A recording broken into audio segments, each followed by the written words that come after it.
At 9 years old, I killed my entire family, while begging along the street. The handsome young nobleman distributing porridge stared at me and called out, "Wife." I was utterly baffled. Is this guy a fool? But later I learned he had come back to life, pulling me from the mud just to give me a home. Main text. The winter wind sliced like knives across my face. I huddled at the back of the porridge line, my frozen fingers clutching the ragged cloth I'd found, trying to block some of the biting cold.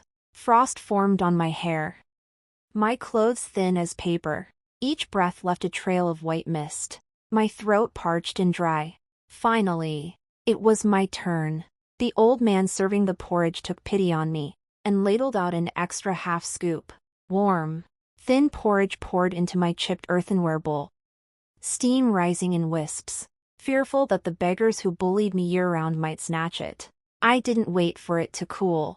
I tilted my head back and gulped it down. The porridge spilled from the corners of my mouth, causing me to choke violently, tears streaming from my eyes. Just then, a pair of hands gently patted my back, the touch soft and warm. A clear, youthful voice reached my ears, like a spring stream thawing snow. "Take your time. No one's rushing you." My body froze, and I jerked my head up. Standing before me was a youth dressed in rich brocade, a moon-white robe edged with silver, a jade pendant hanging at his waist. He was clearly the young master of a wealthy family. His features were strikingly handsome, his eyes bright and clear, his skin pale and delicate from a life of privilege. But the moment he saw my face, his pupils contracted sharply. He stumbled back 2 steps as if had seen a ghost, blurting out, "Wife." Those 2 words struck me like thunder, making my head buzz. I instinctively lowered my head, hiding my face behind mud-stained hair, my heart pounding wildly. I was 17, a beggar not even worthy of a name. How could I be his wife? This man must be a fool. He quickly covered his mouth, his cheeks flushing crimson as he realized his slip. After a long moment, he stammered out a clumsy excuse. "2 meant. Why are you eating so hastily?" I wiped the porridge from the corner of my mouth, my voice raspy as sandpaper. "Thank you." With that, I turned to leave. The beggars were already watching me from a short distance away, their eyes dark and menacing. Another moment, and they might have snatched the bowl of porridge from me. "Wait." He quickly stepped in front of me, his eyes filled with urgency. "What happened to your face? Did someone bully you? How old are you? Have you studied martial arts?" His questions came one after another, his gaze carrying an inexplicable familiarity and tenderness, as if we'd known each other for ages. Alarm bells rang in my heart. I took half a step back, creating distance. "Young master, do you know me?" "No." He instantly straightened his back, his eyes darting around as if convincing himself. "But I like helping people, right? I just can't stand seeing the weak bullied." The servant behind him frowned, covering his nose with a look of disgust, clearly repulsed by the grime and stench on me. Not far away, the beggars were already itching to pounce, waiting only for him to leave. "If you have any troubles, you can tell me. I can help you," he said, smacking his fingers in satisfaction. "I can give you money, lots of money." Money. My heart stirred. I needed money for food, for warmer clothes. But I knew all too well that for a beggar like me, having money only invited greater trouble. "No need." I shook my head and turned to walk away. He grabbed my wrist. His hand was warm and dry, his grip not strong, yet I couldn't break free. "You don't like money. How about I take you home?" My whole body jolted, and I snapped my head up to look at him. His eyes shone with sincerity, but the moment the words left his mouth, a flicker of regret crossed his face. He quickly waved his hands. "I was just talking nonsense. Don't take it seriously. Don't worry." I lowered my eyes, hiding the disappointment in my gaze. "Someone like me. How could I possibly deserve to live in such a nice place? Actually, He hesitated, his ears flushing. If you insist. I suppose it's not impossible. Irritated. I just wanted to escape this trouble spot. I pulled away from his grip. It's unnecessary. I had barely taken 2 steps when an argument erupted behind me. The young master was shouting at the servants. His voice wasn't loud, but every word was clear. She's just a young girl, covered in injuries. You're letting her go like this. What if those beggars bully her? Young master, she's just a beggar, filthy as can be. Why bother with her? The servant's voice carried impatience. Don't you dare speak of her that way.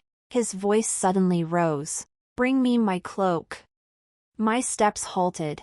Before I could turn, a fox fur cloak, still warm from its wearer, was draped over my shoulders. The thick, furry fox fur was warm and heavy, instantly banishing the chill from my body. He strode quickly before me, a silver ingot in his hand, and without another word, pressed it into mine. Take this. Buy yourself some warm clothes. Buy some food. Come home with me. We have empty rooms. You won't be inconvenienced. The servant stood nearby, pacing anxiously. Young master, please reconsider. Her background is unknown. What if? There is no what if. He cut the servant off, his gaze fixed firmly on me. I know you're in trouble. Come with me. They'll keep you safe. Holding the cold silver ingot, feeling the warmth on my shoulders, and looking into his clear eyes filled with stubbornness and concern. My heart felt as if it had been struck by something. In all my years, beyond the hollow teachings of the Golden Pavilion, I'd never been cherished like this. Just then, the beggars finally charged forward. Their leader yelled, "You little slut! Leave the silver and cloak!" Without a second thought, the youth stepped in front of me. Though he looked frail, he stood tall and barked at the servants. Chase them away. The servants immediately moved in, beating the beggars into a rout in just a few blows. He turned to look at me, his face still flushed with anger. But his gaze softened. Don't be afraid. No one will dare bully you anymore. Come home with me. Okay. The cold wind still bitingly sharp. Yet I felt warm all over. Looking into his sincere eyes, I hesitated. I knew following him might bring new dangers. If my identity were exposed, the consequences would be unimaginable. But I also knew that if I didn't go with him, I would freeze to death in this winter sooner or later, or be beaten to death by those beggars. After a long moment, I lifted my head, my voice soft as a sigh. All right. His eyes instantly lit up with dazzling brilliance, as if had found the most precious treasure. He hurriedly said, "Come on. They'll take you home. My name is Guzi Cheng. You can call me Ah Ching from now on." He took my hand and led me toward a nearby carriage. His palm was warm and dry, tightly enveloping my frozen, icy hand. That sense of security was something I'd never experienced before. Inside the carriage, soft cushions lined the floor, and a brazier burned brightly. I huddled in a corner, afraid to touch the clean, luxurious furnishings. Feeling as if I were in a dream, Gu Zicheng sat across from me, his gaze complex filled with tenderness, relief, and an indescribable emotion I couldn't name. He seemed to want to say something, opening his mouth several times before finally uttering, "From now on, Suyuan Manor is your home." I lowered my head, staring at the silver coins in my hand, my heart a tangled knot of emotions. I didn't know why this suddenly appeared young master treated me so kindly, nor did I know what the future held. But I knew that from this moment on, my life might be different. The carriage creaked over the snow, its wheels crunching beneath the snow. The charcoal in the brazier burned brightly, warming my cheeks until they felt hot. Huddled in the corner, my fingers absent-mindedly stroked the plush fur of my fox fur cloak. This unfamiliar warmth made my body stiffen, as if I might wake from a dream any second and find myself back in the freezing night of that dilapidated temple. After an unknown length of time, the carriage stopped. Gu Zicheng leaped down first, then turned and held out his hand to me. We're here. Come down. I hesitated, but finally placed my hand in his palm. His hand was warm and dry, with just the right amount of strength, pulling me steadily down from the carriage. Looking up, I saw an imposing estate before me. A vermilion gate hung with a gilded plaque bore the 4 characters, Suyuan Mountain Villa. Majestic stone lions guarded the entrance, while servants stood in neat rows on either side. Upon seeing Gu Zicheng return, they bowed in unison. This is my home, Gu Zicheng said with a smile, a hint of pride in his voice. From now on, it will be yours too. Home. My heart fluttered. That word felt impossibly distant to me, as fleeting as a bubble. I grew up in the Golden Pavilion, where only slaughter and scheming existed. Later, reduced to a beggar, I had no fixed abode. What home could there be? Gu Zicheng seemed to sense my unease. He patted my shoulder reassuringly. Don't be afraid. Everyone here is kind. They won't mistreat you. He led me through the main gate and across the courtyard. Along the way, we passed numerous servants and maids. Their gazes held curiosity, surprise, and a hint of barely concealed disdain. But none dared to speak out. Gu Zicheng noticed and deliberately slowed his pace. Standing close to shield me, he addressed the passing steward loudly. Uncle Li. This is the sister I've taken in. She'll be staying here from now on. Arrange a clean courtyard for her and find some clothes that fit. Uncle Li paused, glanced at me, then respectfully replied, Yes, young master. Gu Zicheng led me to a compact courtyard where several plum trees stood, their branches dusted with snow and carrying a faint, sweet fragrance. The room was immaculately tidy, furnished with brand-new tables, chairs, and stools. A charcoal brazier blazed brightly, banishing all traces of chill. You may stay here for now. If you need anything, just let me know. Gu Zicheng gestured toward the screen beside us. There's hot water behind it. You can wash up first. They'll have someone bring clothes over. I nodded, watching him turn away as a complex mix of emotions stirred within me. This youth who had appeared out of nowhere treated me with inexplicable kindness, making me wonder if this was some carefully orchestrated trap. After so long at the Golden Pavilion, I'd grown accustomed to suspecting malice in everything. Yet the sincerity in Gu Zicheng's eyes made it impossible to believe this was all a lie. Soon after, a maid brought a set of clean robes and toiletries. The garments were a pale blue, made of soft, comfortable fabric, something I'd never worn before. I carefully peeled off my tattered clothes, revealing arms and legs covered in scars. Some were from training at the Gold and Silver Pavilion, others fresh wounds from being bullied by beggars. Hot water poured over my body, warmth spreading across my skin, washing away the grime and exhaustion that covered me. I stared at my reflection in the mirror. My hair clung wetly to my face, my complexion pale, my eyes betraying a mix of timidity and wariness. I looked nothing like the well-rounded scholar and warrior Gu Zicheng had described. Just as I finished changing into the new clothes and tidying my hair, Gu Zicheng knocked and entered, carrying a steaming bowl of ginger soup. Just finished washing up. Have some ginger tea to warm yourself. Don't catch a chill. I took the bowl and sipped it slowly. The spicy warmth slid down my throat into my stomach, making my whole body feel much better. By the way, you still don't have a name, do you? Gu Zicheng asked suddenly. I froze, then shook my head. At the Golden Pavilion, I was only known by the code name 17. After becoming a beggar, no one ever called me by name. Over time, I'd almost forgotten that I deserved one. Then I'll give you a name, Gu Zicheng said, his eyes lighting up as he pondered earnestly. You arrived in the depths of winter, and you're like aged wine. The more you savor it, the richer the flavor. Why not call you Gu Nian? You'll take my Gu surname. From now on, you'll be the second young miss of Suyuan Manor, Gu Nian. I silently repeated the name in my mind, my eyes suddenly stinging.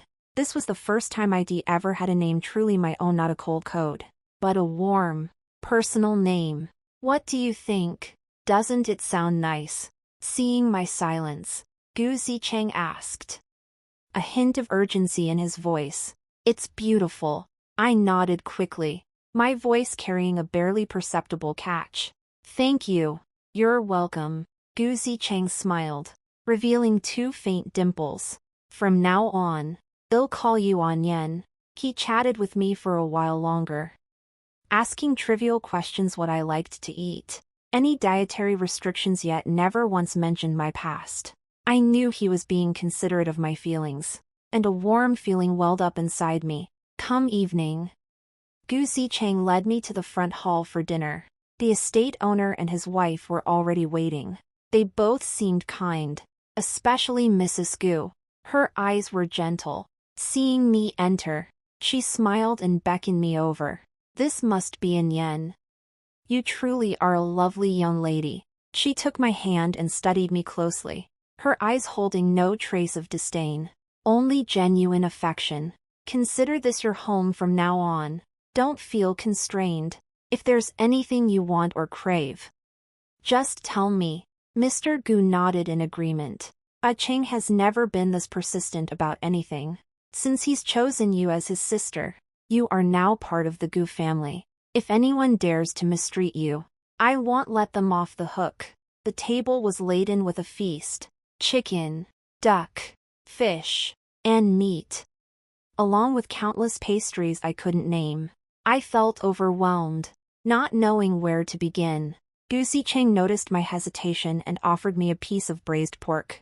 Try this. My mother's braised pork is the best. I cautiously took a bite. The meat was tender and melt in your mouth, perfectly balanced between savory and sweet. The flavor was so exquisite it nearly brought tears to my eyes. This was the first time I'd ever tasted anything so delicious. Back at the Golden Pavilion, I'd only ever had stale leftovers. After becoming a beggar, I often went hungry, never knowing when my next meal would come. How could I have ever experienced such a feast? Seeing how much I was enjoying it, Mrs. Gu smiled and said, if you like it, eat more. If you ever crave it again, I'll make it for you every day. By the end of the meal, I was stuffed and my heart felt warm. This feeling of being cherished by family was something I'd never known before, and I found myself craving it deeply. By the time I returned to the small courtyard, night had fallen. Gu Zicheng brought me an oil lamp and some snacks. If you get hungry at night, eat these. Don't be afraid of the dark, I'm right in the courtyard next door. If you need anything, just call out. He set the things down but didn't leave immediately. Instead, he stood at the doorway, hesitated, and said, An Yen, I know you might have a lot on your mind, but don't be afraid. Here, no one will hurt you. If you want to talk, I'm always willing to listen. If you don't, I won't push you. Looking into his sincere eyes, the defenses in my heart finally softened a little. Perhaps this place could truly become my home. Perhaps Gu Zicheng could truly become someone I could trust. Thank you, Cheng, I murmured softly. Gu Zicheng smiled, turned, and left, closing the door gently, as if afraid to disturb me. Alone in the room now, the oil lamp's warm, soft glow illuminated the space. Sitting on the edge of the bed, I gazed at the moonlight streaming through the window, my heart filled with 1,000 emotions. At 9 years old, I accidentally killed my own parents. Fleeing the Golden Pavilion, I became a beggar, convinced I would spend my entire life in darkness and suffering. Yet in this bitter winter, I unexpectedly met Gu Zicheng. He was like a ray of light, illuminating my bleak existence and offering me a sheltering home. I knew my past was steeped in blood and darkness.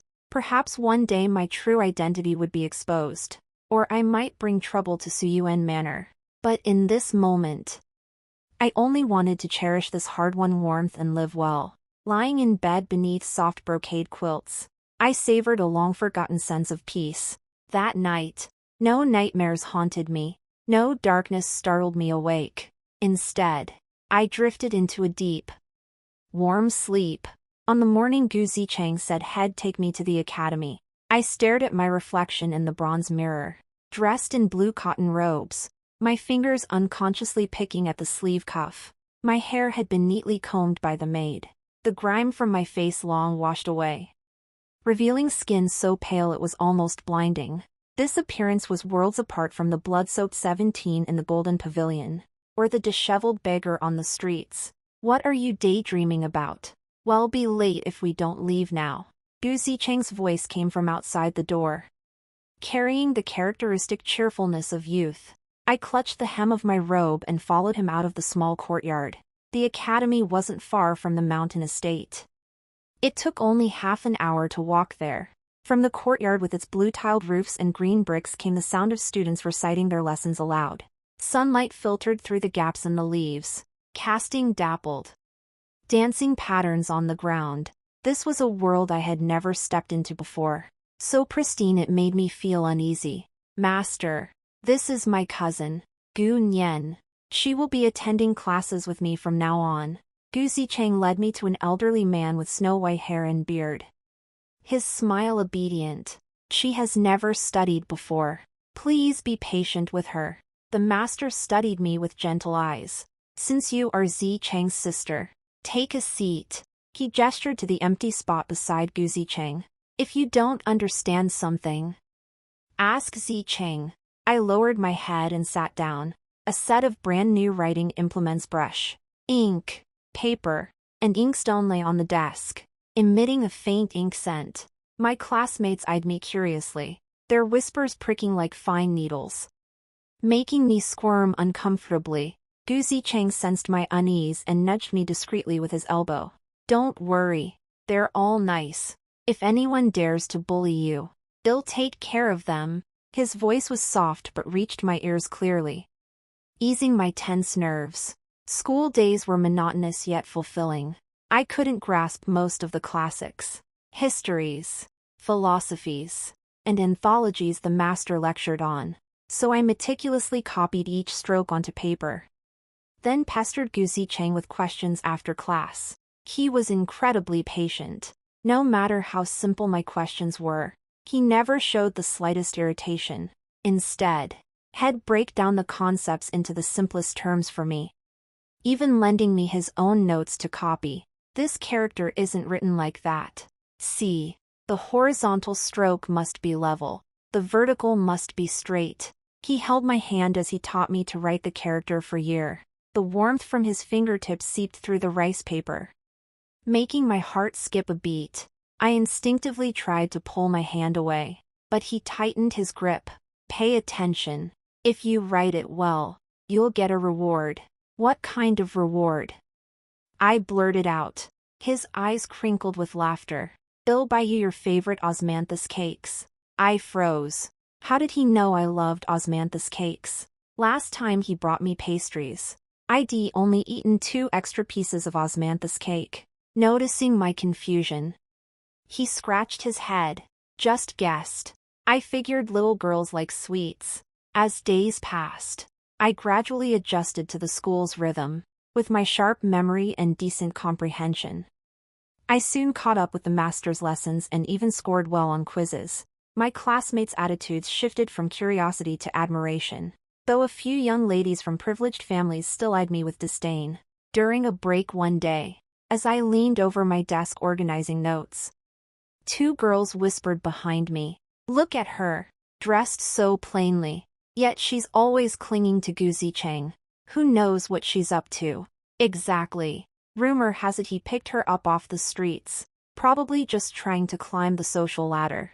Their voices weren't loud, but I heard every word. My hand tightened around the pen, nails digging into my palm.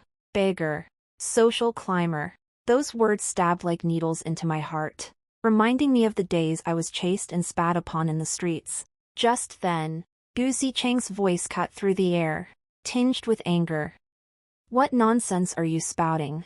I turned to see him standing behind me, brows furrowed, his gaze icy as he fixed it on the 2 girls. "Yin is my sister. If you dare speak another word, I'll report you to the master.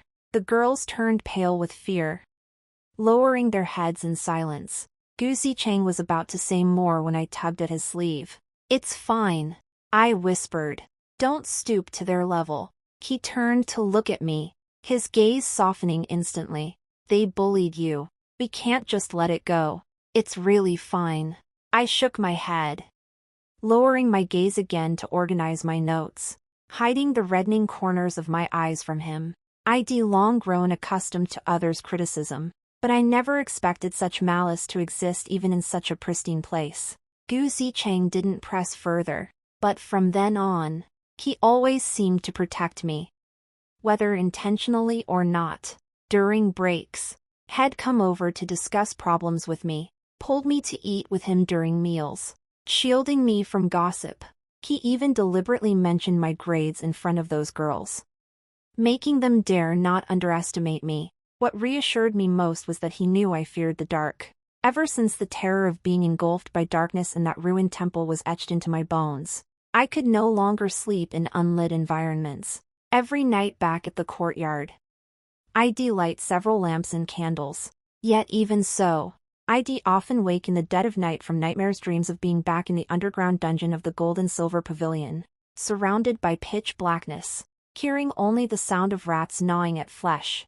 At some point, Gu Zicheng began visiting my courtyard every night. He never said he was keeping me company, only that his studies weren't finished and he needed to read in the room next door. But I knew he couldn't bear to leave me alone. One night, I awoke to find the candles extinguished by an unknown gust of wind.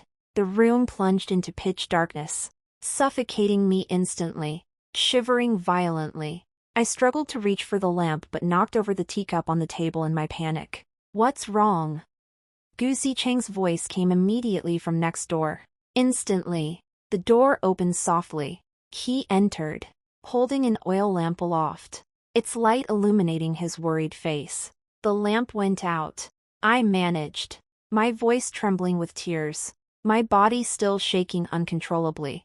He hurried to my side, placed the oil lamp on the table, and picked up a nearby blanket to wrap around me. Don't be afraid.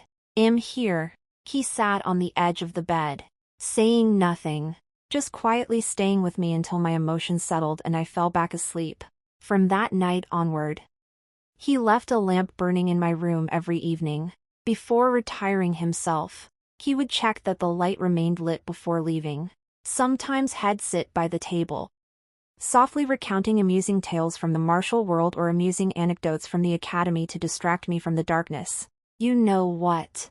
Yesterday Master asked about the next line of When Three Walk Together. One must be my teacher. Zhang San actually answered. One must be my sweet treat. We laughed until our stomachs hurt. He recounted it vividly, his eyes sparkling, leaning against the headboard. I listened to his voice and watched the flickering lamplight. My heart gradually settled. The darkness no longer seemed so frightening, for I knew someone was watching over me next door. Someone who would appear by my side the moment I needed them. That night, after finishing his story and preparing to leave, I suddenly called out to him. Ah, Cheng, why are you so good to me? His footsteps halted. He turned to look at me, the oil lamp's glow casting shadows across his face, obscuring his expression. Because you're my little sister, he said matter-of-factly, yet avoided my eyes. I stared at him, my heart filled with confusion. Little sister. Yet his kindness to me transcended the bounds of sibling affection. He remembered my preferences, cared about my moods, and even willingly spent time with me, shielding me from my deepest fears. None of this felt like how one treats a foundling sister, but I didn't press further. I feared the answer might shatter this hard-won warmth before me. After he left, I lay in bed, staring at the eternal lamp on the table, my thoughts in turmoil. The past at the Golden Pavilion felt like a nightmare, reminding me I didn't deserve such happiness. Yet Gu Zicheng's presence was like a ray of light, illuminating my dark life and making me crave this warmth. Perhaps I could set aside the past for now and simply savor this tranquility. At least while he still chose to be kind to me, I would cherish it. Moonlight streamed through the window lattice, intertwining with the lamp's glow, gentle and luminous. That night, I slept soundly, free from nightmares. School days passed quietly. The classics taught by the master gradually filled the gaps in my knowledge, and Gu Zicheng's companionship lessened my fear of the dark considerably. Yet deep down, I knew those bloody memories buried in the deepest recesses of my mind were like a malignant tumor buried in the soil. A mere touch could cause it to flare up instantly. After school that day, Gu Zicheng was huddled with his closest classmate. Their voices, hushed yet fragments, drifted to my ears. At first, I paid it no mind until the words "Gold and Silver Pavilion" rang out clearly. My footsteps halted abruptly, my blood seeming to freeze in my veins. Did you hear? The bandits outside Jingliang City were wiped out overnight by the Gold and Silver Pavilion. His friend's voice brimmed with excitement and awe. That's a ruthless assassin organization. They strike to eliminate every trace. How formidable, really. Doesn't the Gold and Silver Pavilion only take assassination jobs? Why would they bother with bandits? Gu Zicheng's voice carried a hint of curiosity. Who knows? But this Gold and Silver Pavilion is truly ruthless. I hear they train their assassins starting from childhood, making them kill each other. Only the survivors become worthy. They even implant poisonous bugs, controlling them for life. Each word felt like an ice-hardened blade plunging into my heart. Infanticide, poison, young children. These words strung together the unbearable memories of my childhood days drenched in blood. Nights spent struggling in darkness all surged back in an instant. My fists clenched instinctively, nails digging deep into my palms. The sharp pain kept me barely conscious. Cold sweat trickled down my spine, bringing a bone-chilling chill. I seemed to smell the thick stench of blood again in the dark chamber of the Golden Pavilion. Feel the bone-gnawing agony of the poison taking hold once more. And see those companions who trained alongside me, only to die by my blade in the end. Ain Yen. What's wrong? Gu Zicheng sensed something was off and hurried to my side. Reaching out to touch my shoulder, I recoiled as if burned, my eyes brimming with wariness. In that moment, I forgot I was Gu Nian, the second young miss of Suyuan Manor. All I remembered was being Assassin 17 of the Gold and Silver Pavilion, a sinner whose hands were stained with blood, who had even mistakenly killed her own parents. Gu Zicheng's hand froze midair, his face etched with shock. Why are you so pale? Are you feeling unwell? His classmates gathered around, their eyes brimming with curiosity. I forced myself to calm down, lowering my head to avoid their gaze. Nothing. I'm probably just tired.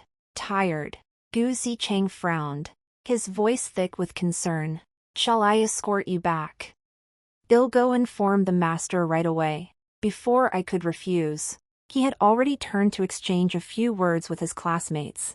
He then hurried back, taking my arm without waiting for my consent. Come. I'll escort you back to the estate and have a physician examine you. His palm was warm and dry, radiating a reassuring strength. Yet my entire body stiffened, even my breathing becoming cautious and deliberate. I feared he'd notice my unusual state, feared he'd discover my true identity, feared he'd cast me aside like unwanted trash. Back at the estate, Gu Zicheng immediately sent for a physician and helped me to a small courtyard to rest. Sitting by the bedside, his eyes brimming with anxiety, he asked, "Is the schoolwork too taxing? Or is someone bullying you? Tell me, and I'll fix it." I shook my head, my throat too parched to speak. I couldn't say it. I couldn't tell him that my state stemmed from hearing the name of that organization that haunted my nightmares. The physician arrived swiftly. After taking my pulse, he diagnosed me with excessive worry and insufficient qi in blood. He prescribed some calming herbs and departed. Gu Zicheng personally poured warm water for me, watching until I swallowed the medicine before sighing in relief. Rest well. I'll be next door. Call me anytime. After he left, I lay in bed, yet sleep eluded me. Closing my eyes, images of the Golden Pavilion flooded my mind. At 9 years old, clad in black, I infiltrated a wealthy household disguised as a child. With swift strokes of the blade, 13 lives vanished in an instant. In the secret chamber, the pavilion master revealed they were my birth parents. I collapsed in tears, only to be bound by guards and thrown into an underground dungeon. There, rats gnawed at my festering leg as darkness enveloped me like a vast net, trapping me in its grip. I jolted awake from the nightmare, drenched in cold sweat, my chest heaving as I gasped for breath. Outside the window, pitch darkness reigned. The candles in the room had gone out at some point, and the boundless darkness enveloped me, plunging me instantly into panic. I curled up instinctively, clutching my knees tightly, my body shaking uncontrollably. I thought I'd return to that sunless dungeon, that those agonizing days would never end. Just then, the door creaked open, letting in a faint glow. Gu Zicheng entered, holding an oil lamp. Seeing me trembling in the corner of the bed, his expression changed. He hurried to my side. Ain Yen, what's wrong? Did you have a nightmare? The lamp's glow illuminated his worried face and dispelled some of the darkness. Looking at him, I could no longer hold back my tears as they rolled down my cheeks. The dark. I'm afraid of the dark. Don't be afraid. Don't be afraid. I'm here. Gu Zicheng hurriedly placed the lamp on the bedside table, then picked up a blanket nearby and carefully wrapped it around me. The lamp is on. And I'm here. No one can hurt you. He sat on the bedside, silent, simply keeping me company. The flickering lamplight danced across his face, radiating an almost unreal tenderness. My breathing gradually steadied, and the trembling in my body slowly subsided, though the fear in my heart hadn't entirely vanished. Yen. Gu Zicheng hesitated before asking softly, do you know Jininga? My body stiffened abruptly, my heart pounding wildly. Why would he ask that? Was my earlier reaction too strange, or had he sensed something? I lifted my head, my eyes filled with wariness. Why are you asking that? Nothing. Gu Zicheng avoided my gaze and scratched his head. It's just that earlier in class, when Jininga was mentioned, your reaction was strange. You turned pale instantly. I was just asking casually. Don't read too much into it. His tone was casual, but I knew he must have become suspicious.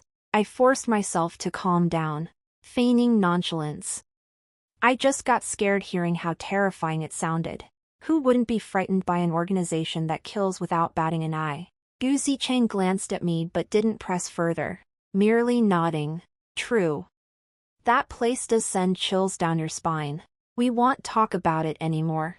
He stayed with me a little longer, waiting until I seemed calmer before getting up to leave. Get some rest. I'll leave the light on.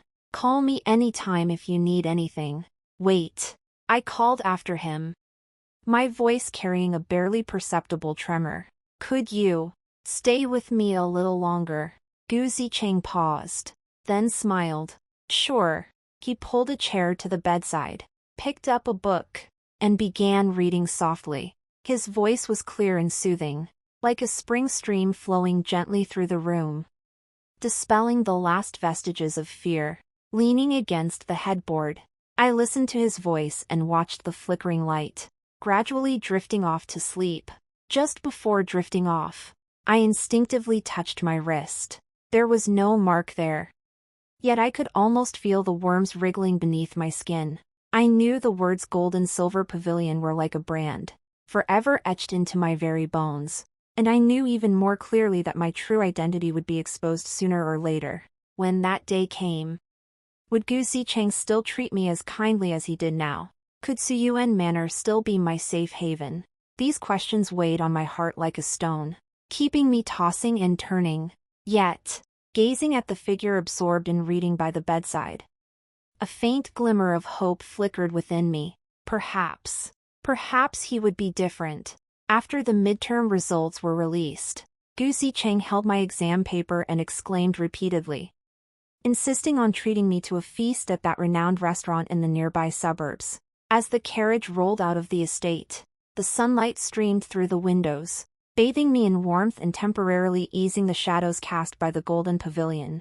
Seated across from me, Gu Zicheng gestured animatedly as he described the restaurant's signature dishes, his eyes sparkling like they held stars. Their sweet and sour fish is absolutely divine, crispy on the outside, tender within, and the osmanthus cake, even sweeter than the one I bought for you last time. Listening to his chatter, the corners of my mouth curved upward without my noticing. These past days, he had been like a warm sun, gradually dispelling the gloom in my heart, making me almost forget I was once Assassin 17, my hands stained with blood. Midway through the journey, the carriage suddenly jolted violently.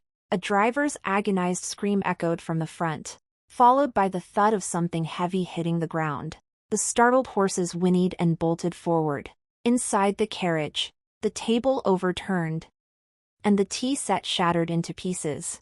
I instinctively braced myself, about to pull open the door and seize the reins, when Gu Zicheng let out a startled cry and tumbled to the side. I reached out to catch him, my fingertips brushing his icy skin. Before I could steady myself, the carriage was halted by a brutal force. The door was yanked open, and several ragged, menacing-looking men surrounded us, rusty long knives in hand, radiating the aura of bandits. Damn it! This carriage looks expensive. We're hitting the jackpot today. The leader stroked his chin, his greedy eyes sweeping the carriage. Search. Find every damn valuable thing in here. Instantly, I recalled the rumors circulating in the city a small band of bandits from Jingliang City had escaped. Never imagined we'd run into them. Without a flicker of emotion, I pulled Gu Zicheng closer behind me, my fingers tensing silently. I couldn't reveal my martial arts skills, but if they harmed Gu Zicheng, I'd have no choice. The bandits quickly ransacked the carriage for silver and coins. Their leader's gaze fell on me, his eyes lighting up with a malicious grin. Well now, this little lad is quite a lucre, far more fragrant than any silver. As he spoke, his hand reached out to touch my face. Just as I moved to dodge, Gu Zicheng suddenly dragged his injured leg forward, blocking me. Though his face was pale and his body trembled slightly, he stood rigidly upright. Don't touch her. I'll give you money as much as you want. Money, the leader sneered, yanking Gu Zicheng's hair and flinging him to the ground. I hate you rich bastards the most. Gu Zicheng slammed hard onto the ground. Just as he tried to rise, two bandits pinned his arms and legs. Struggling, he glanced at me with worry out of the corner of his eye. His gaze held no trace of retreat, only urgency. Ain Yen, don't be afraid. I won't let them hurt you. My heart felt like it had been struck by something hard, aching and swollen.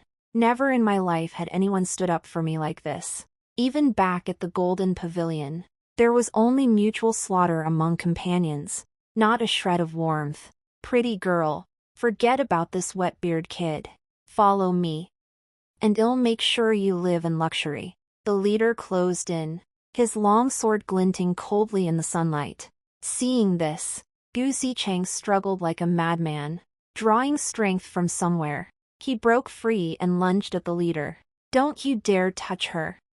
The enraged man swung his blade at Gu Zicheng.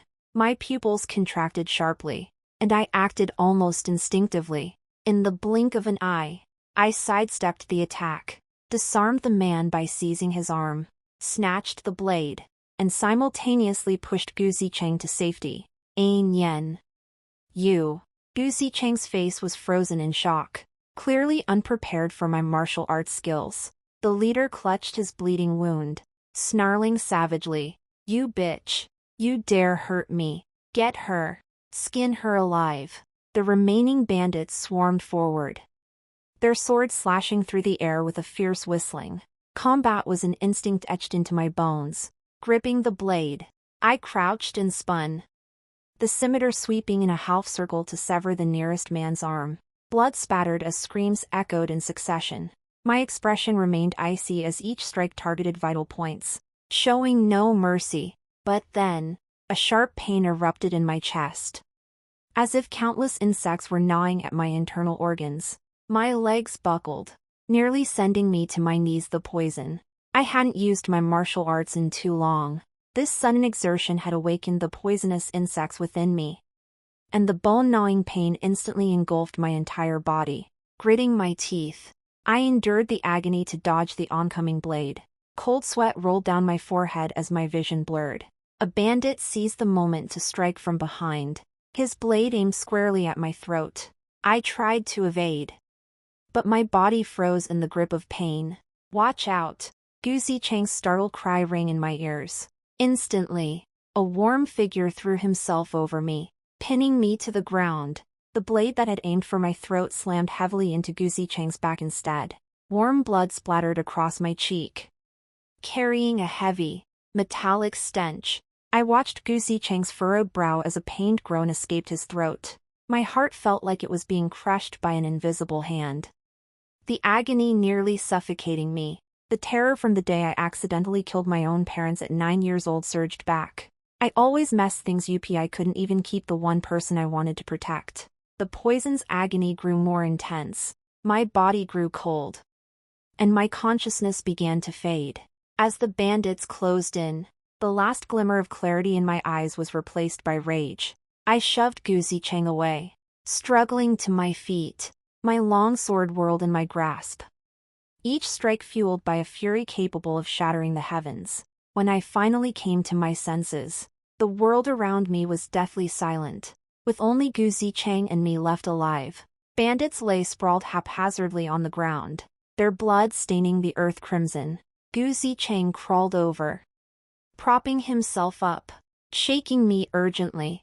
"Anyen, Anyen, wake up."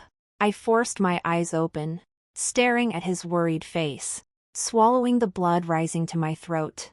My voice raspy beyond recognition. I managed. "You're still alive."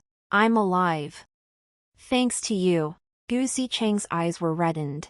He reached out to touch my face, hesitating for fear of causing me pain. Perhaps my mind was clouded by pain and the smell of blood, but I instinctively cupped his face, studying him closely. His temple was gashed, blood still trickling down his back. Yet his eyes were clear as he looked at me, filled with heartache. Once I confirmed he was truly unharmed, an inexplicable joy surged through me, making me forget the excruciating pain in my own body. "You really are okay," I murmured, then threw my arms around him. His body stiffened for a moment before he gently patted my back, his voice soft. "I'm fine. Don't worry." But just then, the poison surged again, more violently than before. Darkness engulfed my vision, and I could no longer hold on, collapsing completely unconscious. Before losing consciousness, I thought I heard Guzi Chang's frantic cries. His voice carried panic, as if he feared losing some precious treasure. I knew I'd exposed my martial arts skills. My true identity would be discovered sooner or later. Yet in that moment, I felt no fear. Only one thought remained thankfully. Guzi Chang was safe. When I opened my eyes again, my nostrils filled with the rich scent of herbs, mingled with a hint of exotic spice. Soft light filled the room. The brocade quilt was unbelievably soft, and a cool silk handkerchief rested lightly on my wrist. "You're awake." Madame Gus's gentle voice sounded beside my ear. She sat in a chair by the bed, a medical text in her hands. "How do you feel?" "Still in pain." I wiggled my fingers, my entire body aching and weak. A lingering dull pain remained in my chest from the toxin's attack, like countless tiny insects wriggling beneath my skin. "Much better. Thank you, madam." My voice was hoarse. "You're welcome." Lady Gu set down the book and handed me a cup of warm water. "I've had the witch doctor examine the poison in your body. He said it's a heart-devouring bug specially crafted by the Gold and Silver Pavilion. It flares up every 3 months. If left untreated long term, it won't just corrode your bones and pierce your heart, it will slowly drain your mind, turning you into a puppet controlled by the bug." The words Gold and Silver Pavilion pierced my heart like needles. I instinctively clenched the quilt, my fingertips turning white. So he had known my origins all along. Madame Goose seemed to sense my unease and gently patted my hand. You needn't fear, though I am from the Meow tribes. I've long since withdrawn from the world's strife. I can see you're not inherently evil, you were simply caught up in circumstances beyond your control. The witch doctor has prepared the antidote to remove the poison. Though the process will be painful, you must endure it. I nodded. Without a moment's hesitation, compared to my days at Gold and Silver Pavilion, what was this pain? Besides, I wanted to live, to stay in this place that had given me warmth. Soon after, the shaman arrived. He wore dark cloth robes, his face half concealed by a bronze mask, revealing only a pair of deep, piercing eyes. He brought a bowl of pitch-black medicinal broth, its pungent odor alone enough to make one's stomach churn. Drink it. The shaman's voice was low and gravelly. In half an hour, the poisonous insect will be stirred by the medicine. I will seal its escape route with silver needles. You must focus your mind and hold your breath, letting it struggle. Do not resist with your chi, or you will damage your internal organs. I lifted the bowl, closed my eyes, and drank it in one gulp. The potion was bitter beyond measure, sliding down my throat and burning my esophagus with a dull ache. Mrs. Gu handed me a piece of candied fruit. I placed it in my mouth, and it barely suppressed the wave of nausea. Barely half an hour passed when a sudden, excruciating cramp seized my chest, several times more intense than any previous poison flare-up. It felt like a red-hot knife was twisting within my organs. I curled into a ball, drenched in cold sweat. My teeth clenched so hard my lips bled, the metallic taste of blood spreading in my mouth. Hold on. The shaman snapped, his silver needles shooting out like meteors, piercing precisely into several acupoints on my body. I could distinctly feel something raging inside me, colliding with my meridians. Each impact brought excruciating, gut-wrenching pain. My vision darkened in waves, my consciousness blurring. All I wanted was to pass out, to escape this endless agony. Ain Yen, don't sleep. Look at me. A familiar voice pierced through the agony. With immense effort, I opened my eyes to find Gu Zicheng standing by the bedside, his face frighteningly pale, his eyes filled with anxiety and heartache. He tried to step forward but was stopped by the shaman. Don't touch her. This is the critical moment. Any disturbance could ruin everything. Gu Zicheng halted but didn't retreat. He just stared intently at me, his voice trembling slightly. An Yen. Hold on a little longer. It'll be over soon. I'm here with you. Don't be afraid. His voice was like a faint light, guiding me through the boundless agony. I looked at him, at his furrowed brow, at his reddened eyes, gritted my teeth with all my might. Clinging to the last shred of lucidity, the worm's struggle grew more violent. Veins bulged across my body, sweat soaked through my clothes, and my hair stuck to my cheeks in utter disarray. Gu Zicheng paced frantically beside me, helpless to do anything but call my name over and over, offering words of encouragement. Ain Yen, you're the bravest. Just hold on a little longer. Once this curse is lifted, they'll take you to the best osmanthus cake and show you mountains full of fireflies. I haven't caught you any stars yet. You absolutely can't fall asleep. After an unknown span of time, the internal struggle gradually subsided, and the excruciating pain in my chest slowly eased. The witch doctor swiftly pulled out the silver needles, took out a small clay jar, and gently sucked at my chest. A jet-black insect, no larger than a fingernail, was drawn out, writhing frantically inside the jar. The shaman immediately sealed the lid shut. The poisonous insect is gone, but her meridians are severely damaged. She must rest quietly, avoid any physical exertion, and keep her emotions steady. With that, the shaman turned and left. Only I, Mrs. Gu, and Gu Zicheng remained in the room, lying on the bed, utterly drained. I lacked even the strength to lift my hand. The scene before me gradually came into focus. Gu Zicheng hurried to the bedside, carefully wiping the sweat and blood from my face with movements as gentle as if handling a priceless treasure. Ain Yen, how are you? Does it still hurt? His voice still trembled. His eyes red-rimmed with obvious worry. I shook my head weakly. Looking into his bloodshot eyes, a wave of warmth washed over me. I'm fine now. Thank you. Madame Goose sighed. This child, ever since you fainted, he's been by your bedside. Never leaving your side.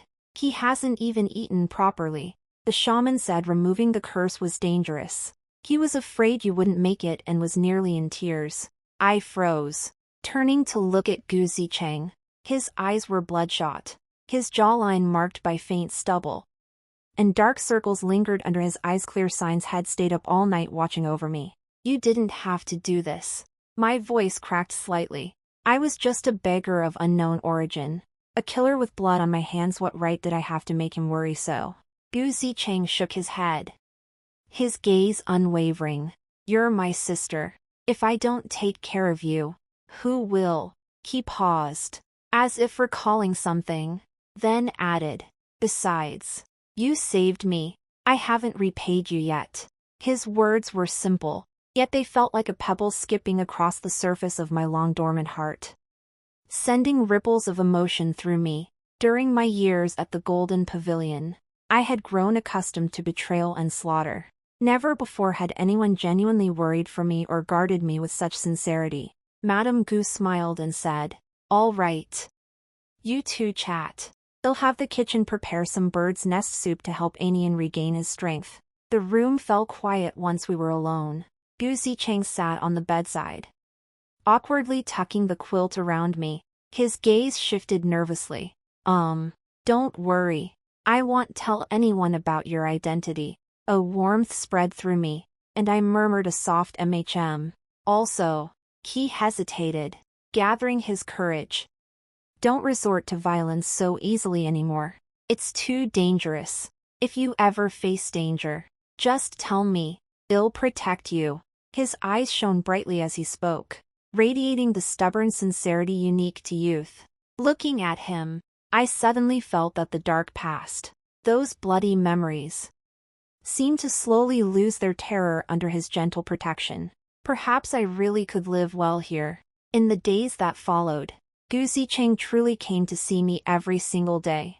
He brought me all sorts of delicious pastries, shared amusing stories from the academy, and would sit by my bedside, book in hand, reading softly to me. Sometimes when I fell asleep, he wouldn't disturb me, just sitting quietly beside me, watching over me. Under his attentive care, my body recovered quickly. Yet every time I recalled the agony of the exorcism, remembered his anxious gaze, an indescribable feeling would well up inside me. I knew this feeling was dangerous. I was unworthy of him, unworthy of such pure tenderness. Yet I couldn't control myself. I couldn't help but want to draw closer to him, to cling to this warmth. Sunlight streamed through the window lattice, casting a golden halo upon his profile as he studied intently. Watching him, I thought silently, how wonderful it would be if things could stay this way forever. The wisteria bloomed profusely in the courtyard, clusters of pale purple blossoms hanging down. A breeze carried their fragrance throughout the grounds. I sat at the stone table organizing my notes, while Gu Zicheng sat across from me, idly twirling a brush in his fingers, his gaze frequently drifting my way. These past few days had been warmer toward me than before, deliberately taking the longer route home to the estate with me, slipping the sweetest piece of osmanthus cake onto my plate, even writing answers on paper and passing them to me when I stumbled during the master's questioning. Yet beneath this warmth lingered a deliberate distance. He never spoke of the future with me, and avoided any topic that might touch on feelings. My fingertips brushed the annotation "Hold your hand. Grow old together" on my notes, something I'd scribbled during the master's lecture on the Book of Songs. Gu Zicheng caught sight of it, his pen twirling motion halting.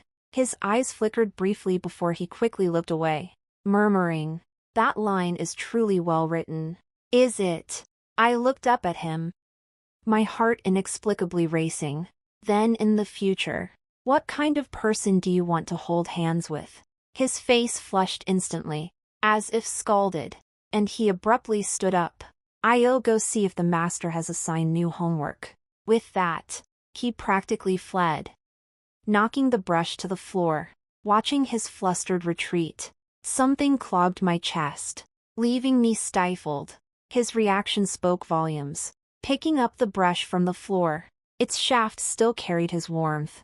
I knew he was avoiding me, yet the more he avoided, the clearer the feelings within me became.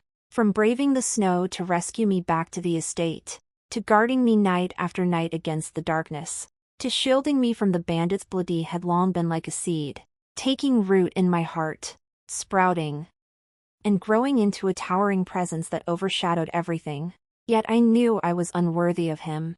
I was a killer with blood on my hands, a sinner who had accidentally slain my own parents. He, however, was the young master of Suyuan Manor, pure as a blank sheet of paper. How could someone like me defile him? Miss Sun had approached me unnoticed, patting my shoulder. Snap out of it. That Guzi Chang is as thick as a plank. Don't expect him to make the first move. If you like him, just say so. If you miss your chance, it's gone forever. I shook my head, forcing that flutter of feeling back down. I'm not worthy of him. Not worthy. Miss Sun's eyes widened. You're exceptionally beautiful, brimming with talent, and skilled in martial arts. How could you not be worthy? Guzi Chang would be blessed to have you. Yet those dark memories lingered like invisible shackles, binding me tightly. I feared that if I confessed, I would receive not acceptance, but disgust and distance. Several days later, the mountain villa hosted a flower viewing banquet, inviting many relatives and friends. Wearing the pink gown prepared for me by Lady Gu, I stood in the garden watching Guzi Chang surrounded by a group of noble young ladies, laughing and chatting animatedly. His handsome features, framed by the blossoms, shone even more brilliantly. A young lady in a pale yellow gown held a freshly bloomed peony, offering it to Guzi Chang in a sweet, girlish voice. Master Gu, this flower suits you perfectly. Please accept it. Guzi Chang smiled as he took it, saying thank you. But his gaze drifted toward me, catching my eyes on him. He quickly looked away. My heart felt like it had been pricked by a needle. I turned to leave, but Guzi Chang called out, Anyen, where are you going? He hurried over to me and held the peony out. This flower is quite beautiful. Take it. No. Thank you. I shook my head. That young lady gave it to you specifically. You should keep it. What kind of sight would it be for a grown man to carry a flower? He insisted, pressing the flower into my hand. It looks better on you. The petals were soft, the fragrance rich. Yet holding it felt unbearably heavy. I looked up at him and gathered my courage to ask, Chang, do you have different feelings for me? His eyes instantly flashed with panic. He took a step back, as if startled by my question. Yen, what? What nonsense are you talking about? We're siblings. Siblings. I gave a bitter laugh. We're just the sisters you picked up off the street. No blood relation. Blood or no blood. I treat you like my own sister. His voice was urgent, tinged with a barely perceptible panic. Don't read too much into it. I don't mean anything else. Is that so? My voice trembled slightly. Then why are you so kind to me? Why did you stay with me on that freezing night? Why did you shield me from the bandit's blade? Why do you remember every single thing I like? He opened his mouth but couldn't offer a reasonable explanation, only repeating, I just see you as my sister. I want to take care of you. Just then, Miss Sun approached and teased, Guzi Chang, stop being so stubborn. Who can't see you feel differently about Yen? Just admit it if you like her. What kind of behavior is this? All coy and evasive. I don't. Guzi Chang's emotions suddenly flared, his face flushing crimson. Yen and I are just brother and sister. There can be no other relationship. His words struck my heart like a heavy hammer. As I met his resolute gaze, the last shred of hope within me shattered. I understand, I said. drawing a deep breath to steady my voice. I was overthinking. I won't ask questions like this again. With that, I placed the peony on the stone table beside us and turned to leave. Tears welled in my eyes, but I fought back, refusing to let them fall. I couldn't cry. Not in front of him. I couldn't show weakness. Back in my small courtyard, I shut the door and finally couldn't hold back. I sank to the ground and wept. All the pent-up resentment, self-doubt, and disappointment erupted within me. I knew he was hiding something. From the moment he first called me wife upon meeting me, to his occasional mentions of 2 lifetimes, to his deliberate distancing, no, it all felt too strange. But he wouldn't speak. And I couldn't force him. After crying for an unknown length of time, a soft knock sounded at the door. "Ain Yen, are you there?" It was Gu Zicheng's voice, tinged with hesitation and concern. I wiped away my tears, stood up, smoothed my clothes, and opened the door. He stood at the entrance, holding a lantern, his face filled with guilt. "Ain Yen, I'm sorry. I spoke too rashly earlier. Please don't be angry." "I'm not angry," I said, avoiding his gaze. "It's getting late. You should go home." "I know you're hurting," he said, stepping inside and setting the lantern on the table. "I didn't mean to hurt you. It's just, there are things I can't say. Things I dare not say." "Is it because of your secret?" I looked up at him. The secret about 2 lifetimes. His body stiffened abruptly. His eyes filled with shock. You still remember." "I've always remembered," I said softly. "I know you've been hiding something from me, and I know your kindness toward me isn't without reason. But if you don't want to talk about it, I won't force you." He was silent for a long time before speaking slowly. "Yen, some things, it wouldn't do you any good to know. Isn't it fine for us to just be brother and sister? They'll always take care of you, protect you, and let you live peacefully in the estate." "No." I shook my head. "What I want isn't to be your sister." His eyes dimmed, as if he'd made a difficult decision. "Ain Yen, I'm sorry. There are some hurts I don't want to experience again. We should just stay brother and sister." With that, he turned and left, closing the door softly, yet it felt like shutting a door within my own heart. I stared at the lantern on the table. Its flickering light cast a hazy glow across the room. So this was it between us. We were worlds apart despite being so close. The barrier in his heart. He refused to cross it. And I couldn't cross it for him. But I refused to accept this. I need to know what is his secret. What exactly is this hurt he speaks of? Perhaps I should take the initiative and uncover that secret, even if rejection is the outcome. At least I tried. I won't be left with regrets. Moonlight streamed through the window lattice, illuminating my resolute gaze. I know the path ahead won't be easy, but for that deep-seated feeling buried in my heart, I was willing to try. The Academy's graduation ceremony was a bustling affair. Red silk ribbons adorned the courtyard walls, and the guests' laughter and chatter filled the air. Yet I felt like an outsider, my fingers unconsciously rubbing the jade pendant at my wasted gift from Gu Zicheng days ago. Said to calm the spirit. Miss Sun linked her arm through mine as we weaved through the crowd.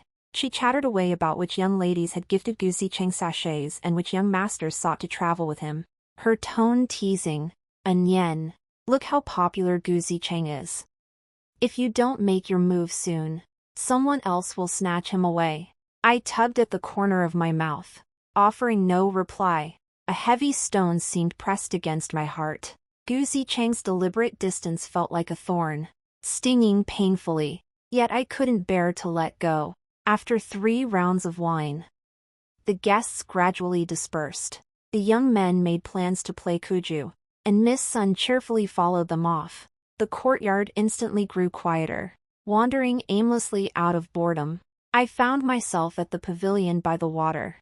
From afar, I spotted a familiar figure leaning against the railing, a wine flask clutched in his arms. It was Gu Zicheng. He must have drunk quite a bit. His cheeks were flushed, his eyes hazy. The moment he saw me, his gaze sharpened. Instinctively, he hid the flask behind him like a child caught red-handed. Ain Yen, what brings you here? To see what you're doing hiding here. I walked up beside him, catching the faint scent of alcohol on his breath. It's graduation day.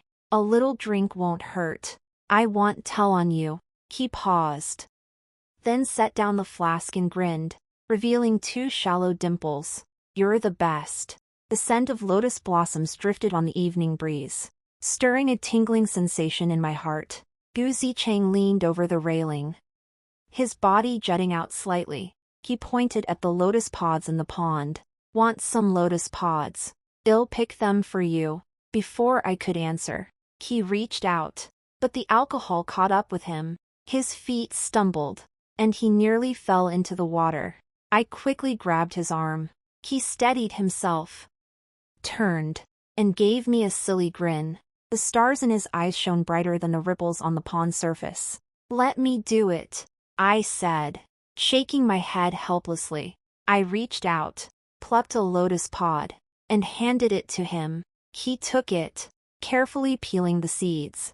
His fingertips trembled slightly, but he patiently removed the bitter inner core, placing each seed into my palm. The lotus seeds were sweet, crisp, and tender, refreshing my mouth with each bite. Yet as I ate, my heart felt a tangled mix of emotions. Do you like them?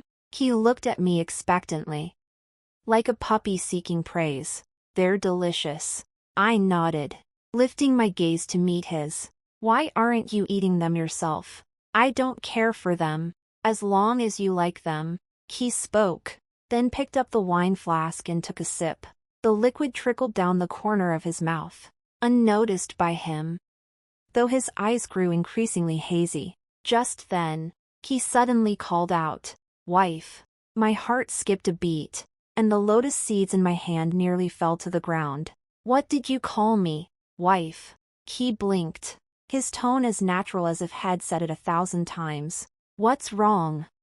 Why are you staring blankly? Did I upset you again? He reached out to touch my face, and I instinctively pulled away, my heart pounding wildly. Wife. Why would he call me that? Why aren't you wearing the wooden bracelet I carved for you? He frowned, his voice tinged with hurt. It was my first try, so it's a bit rough, but I sanded it for ages. There aren't any splinters. Wooden bracelet. I'd never seen any wooden bracelet. Gu Zicheng. You're drunk. I tried to steady myself, but my voice still trembled. I'm not drunk, he retorted stubbornly, though his eyes grew increasingly unfocused. I remember clearly last New Year's. I carved it for you myself. You even said it was pretty. He paused, then mumbled. Are you still angry with me? Do you think I'm useless? That I'm a good-for-nothing young master. Useless young master. Had said that before, and I'd dismissed it as drunken rambling. But now how old are you this year? I seized upon a crucial question, my heart pounding so hard it felt like it might burst from my chest. I'm 27, he declared matter-of-factly, gesturing with his hands. I celebrated my birthday last year. You even cooked longevity noodles for me. 27. But this year is clearly the 68th year of Qingli. How could he say he's 27? Suddenly, I remembered the 2 lifetimes had blurted out earlier. The wife had called me when we first met. His inexplicable familiarity and tenderness toward me. All the doubts flooded in like a tide, and an absurd yet utterly plausible thought formed in my mind had come back from the future. What year is it now? I pressed, my fingertips turning icy. The 78th year of Qingli. He blinked, as if my question struck him odd. My dear, what's wrong? Did the wine make you forget the year?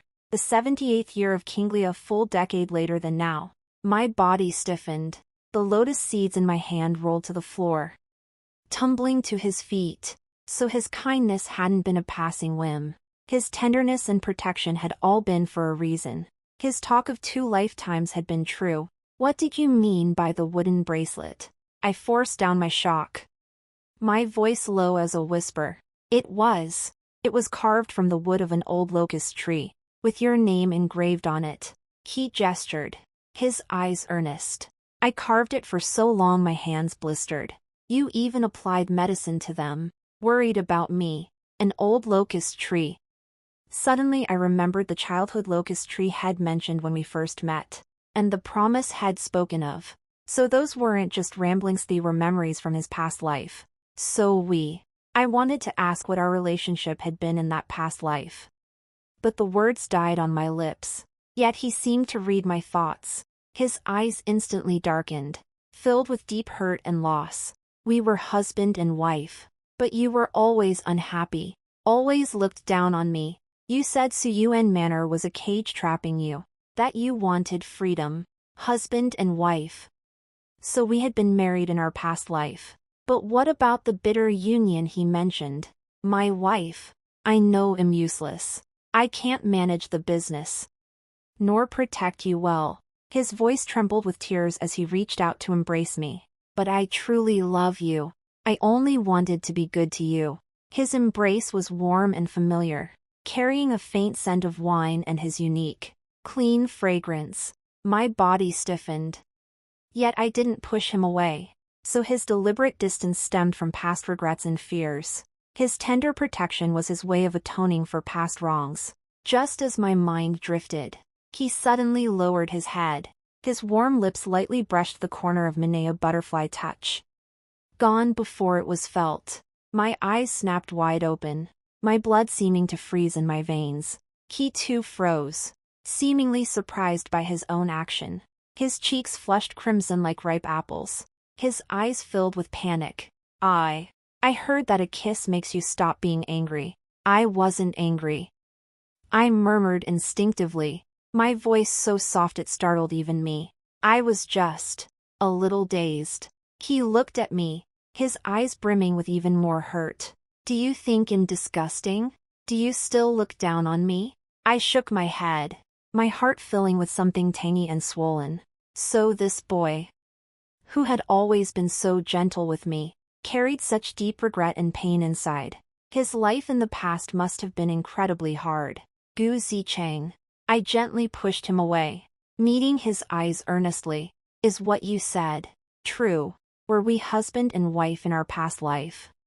Did you come back from 10 years in the future? He nodded hazily, drunk, like a child who'd done something wrong. It's true. I exhausted my family's fortune, begging a master to grant me a second chance. I just wanted to treat you well, to avoid becoming bitter spouses again. To never lose you. Lose me. His words struck like thunder, making my head buzz. I suddenly recalled his earlier words. You ended up killing yourself. My heart felt as though an invisible hand had clenched it tightly, the pain nearly suffocating me. So that was the tragic end my past self had met. I wanted to ask more, but seeing his drunken, unfocused eyes, the words died on my lips. He was out of it now. Even if I asked, I might not get an answer. The night breeze grew chillier. Gu Zicheng yawned, his gaze growing heavier. Leaning against the railing, he fell asleep, murmuring, "My wife. Don't leave me." I watched his sleeping face quietly. Moonlight spilled across his features, softening his contours and illuminating the tear tracks still wet at the corners of his eyes. A weight lifted from my heart, replaced by a complex mix of emotion: shock, heartache, and a tinge of indescribable joy. So it wasn't that he didn't like me. He was just too afraid. I gently removed my outer robe and draped it over him, then sat beside him, quietly keeping him company. The scent of lotus flowers drifted in from outside the pavilion, carrying a faint, sweet fragrance much like the warmth Gu Zicheng gave me. I knew that from this moment on, everything would be different. His secret had been revealed, and our relationship could never return to what it once was. The entanglements of 2 lifetimes, the regrets of the past, the protection of the present wove like a net, binding us tightly together. Closing my eyes, Countless scenes flashed through my mind. The shock when he first called me my wife. The tenderness as he kept the lamp lit with me on cold nights. The resoluteness when he shielded me from bandits. The worry as he guarded me day and night during the curse breaking. All doubts found their answers. It turned out he had long placed me at the very tip of his heart. Transcending life and death. Transcending time. The night was as dark as ink. I placed the farewell letter I had written on the desk. It contained only a few words, expressing gratitude and goodbye. My backpack was stuffed with a few changes of clothes and the silver coins I had saved, slung lightly over my shoulder. It weighed it down slightly. This was my second escape from a home. The first was from the Golden Pavilion outbreak from hell. This time, from Suyuan Manor. I departed with a heart full of reluctance and regret. Gu Zicheng's choice was clear. He wished only to be my elder brother. Unwilling to repeat the mistakes of a past life, I couldn't linger here as a sister who only caused him trouble. Once he started a family and built his career, my position would only grow more awkward. Better to leave gracefully now. At least preserving some warmth from the past. As I pushed open the door, a fine rain began to fall in the night sky. The cool raindrops on my face cleared my muddled thoughts a little. The plum tree in the small courtyard, drenched by the rain, shed its petals in a soft shower. As if bidding me farewell, I tiptoed past the patrolling servants, creeping along the wall until I reached the estate gates. Beyond the gates, the path was muddy and slick, rainwater mixed with dirt, soaking the hem of my skirt. I didn't look back. Stepping forward 1 foot at a time, with each step, my heart grew emptier. The lights of Suyuan Manor faded into the distance, shrinking into a faint speck of light like the last flicker of hope in my heart. Finally extinguished. After walking for an unknown length of time, the sudden sound of urgent horse hoofs echoed behind me, growing louder as they shattered the quiet of the rainy night. My heart tightened, and I instinctively quickened my pace. Yet, I heard that familiar voice calling out to me, choked with tears. "Ain Yen, wait for me, An Yen." It was Gu Zicheng. My feet halted, and I finally stopped. Rain blurred my vision as I turned to see him riding a white horse, soaked to the bone, his hair plastered to his face. His eyes burned with panic and fear, as if he feared I might vanish if he blinked. He yanked the reins hard, dismounted, and raced toward me, heedless of the muddy ground, running too fast. He tripped on a pebble and fell hard, scraping his knees and palms until they bled. Yet he paid it no mind. Scrambling up and continuing toward me until he stood before me, he grabbed my wrist with such force it nearly crushed my bones. "Why did you leave?" His voice trembled, his eyes red-rimmed as rain and tears mingled, streaming down his cheeks. "Why did you vanish without a word? Do you truly not want to stay by my side?" Seeing his disheveled state, my heart ached as if pierced by needles. Yet I steeled myself. "We agreed we'd be brother and sister. You'll have your own life now. It's not right for me to stay here." "Not right," he growled, his emotions flaring. "What siblings? I never wanted to be just your brother. An Yun, I lied to you. I never wanted to be only your brother." He grabbed my shoulders and shook me hard, as if trying to shake out all his grievances and regrets. "I've had so many dreams of you leaving me. Dreams of you climbing the peak alone. Dreams of you." He choked on his words, unable to continue. "I woke up terrified and ran to your courtyard, only to find the letter you left. An Yen, I can't live without you. I really can't." The rain fell harder, pelting us with bone-chilling cold. Watching his anguish, the defenses in my heart crumbled. "Weren't you afraid we'd repeat the past? Didn't you refuse to marry me?" "I was afraid. Of course I was afraid." His voice carried endless regret. "But I feared losing you even more. An Yen." I didn't just return from over a decade later. I had already lived out my entire life in that timeline. My whole body trembled as I stared at him in disbelief. "After you left, it took me 15 years to find your remains. On your wrist. Still slipped the wooden bracelet I carved for you back then. His voice was low and pained. I exhausted my family's fortune, begged every master I could find, just to earn one chance to start over. But after rebirth, I lost part of my memory. I only remember that year when I was 27. When we hated each other, you said Suyuan Manor was a cage trapping you. I was terrified we'd become like that again. Terrified you'd leave me once more. That's why I chose to be your elder brother. At least that way, you wouldn't hate me. You wouldn't walk away. He raised his hand, gently wiping the rain and tears from my face, a gesture so tender it broke my heart. But I was wrong. Ain Yen. Reading the letter you left, I finally understood. No matter what role I played, as long as I couldn't be with you, I would suffer. I've loved you. From the first moment I saw you in my past life, I loved you. I've loved you for an entire lifetime. And now I've loved you for so long. The misunderstandings of my past life were my fault. I shouldn't have believed the rumors. Shouldn't have been so insecure and cowardly. Shouldn't have doubted you. He held me tightly, his voice choked with emotion. Didn't you say I taught you not to run away? I was wrong. I shouldn't have run away from our feelings.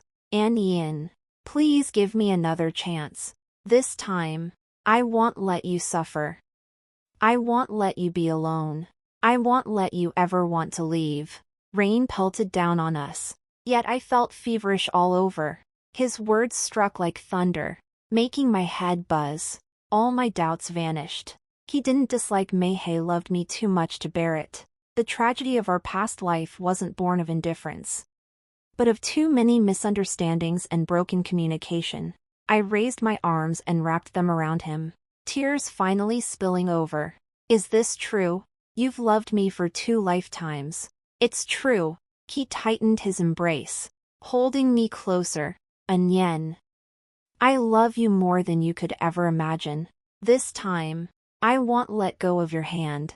Nestled in his embrace, listening to his strong heartbeat, feeling the warmth radiating from him, all the grievances, resentments, and regrets vanished in that instant. It turned out I had never been alone.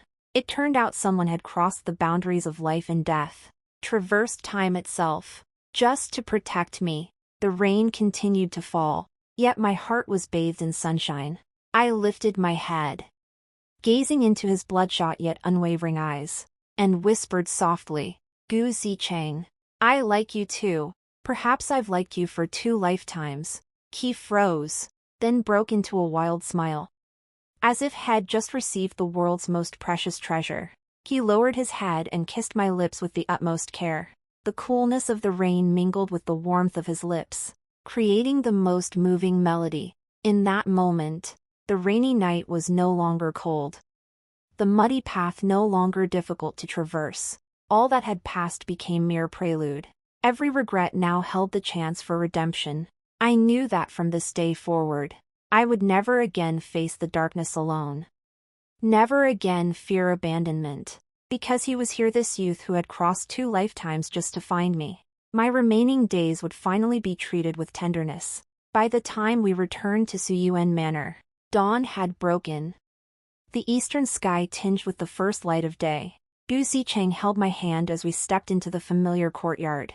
Morning light washed over us, banishing the night's chill and weariness. Madame Gu and the estate master had been waiting in the hall, seeing us walk in side by side, their faces lit with understanding smiles. Madame Gu hurried forward, took my hand, and gazed at me tenderly. It's good you're back.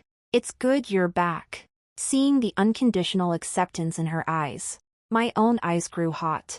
I whispered softly, Mother. That single word felt more natural than anything I'd ever uttered before. I'd always felt unworthy of such familial affection.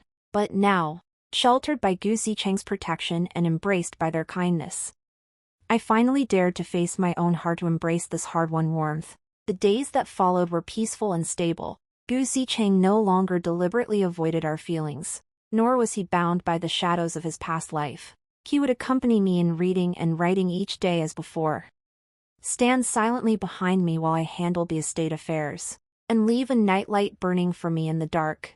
Only now. His gaze held an added depth of open tenderness and cherishing, knowing my lingering resentment toward the golden pavilion. He patiently helped me confront it bit by bit. He listened to my tales of struggling in darkness, the regret of accidentally killing my parents at 9, the despair in the underground dungeon without a trace of disdain. Only heartfelt tenderness as he held me close. It's all over now. Anian, I'm here for you. He even went to the back mountain to cut branches from the old locust tree, carving a wooden bracelet for me by hand.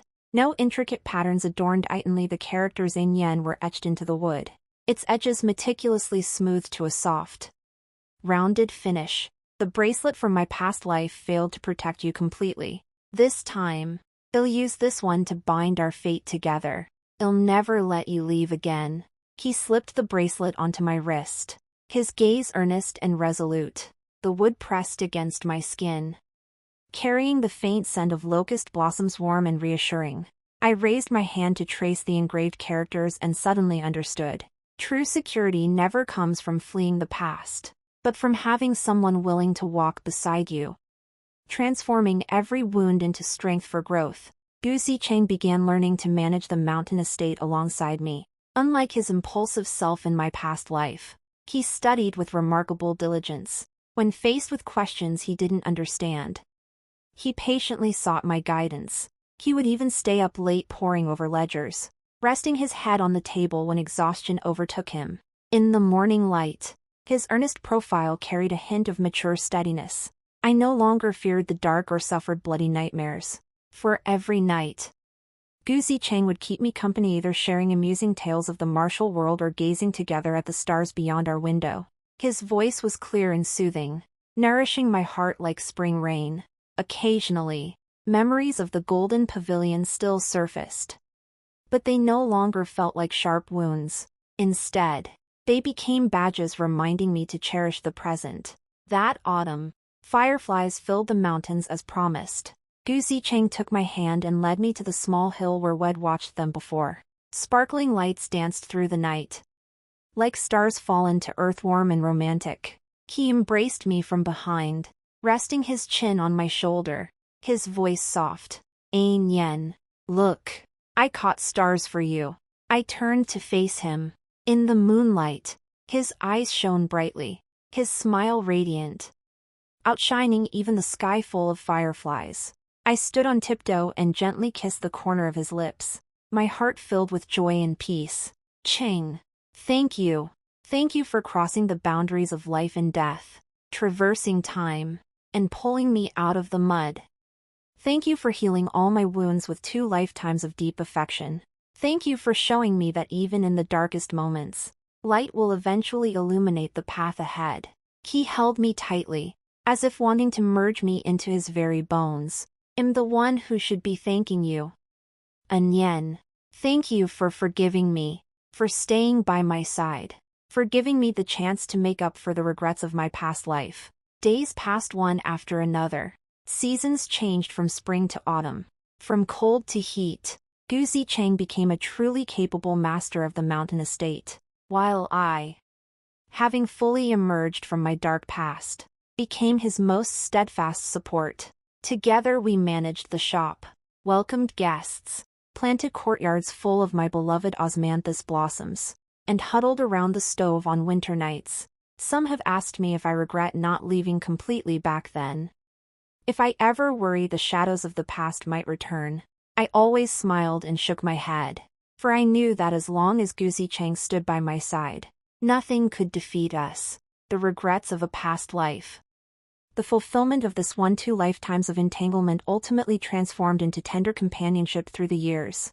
The darkness of the golden pavilion, the remorse of accidentally killing my parents, the agony of the poisonous curse all slowly faded away within Gu Zicheng's love and protection, leaving only peace and happiness behind.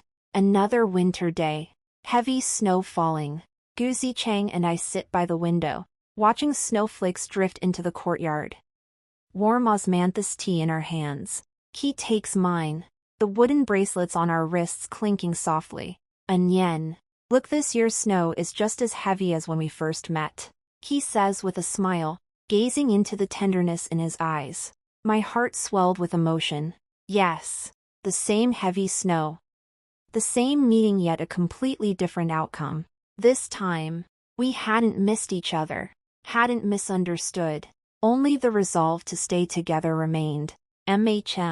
I nodded, leaning against his shoulder.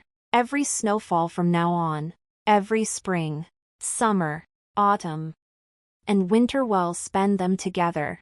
He tightened his arms around me, holding me closer. Yes, for all eternity, never to part.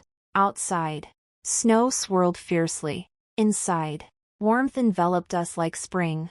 I knew this was the most perfect ending to my life. Healed by love, wrapped in tenderness. Spending a lifetime with the one I cherished, making up for all regrets. Living exactly as I'd always wanted.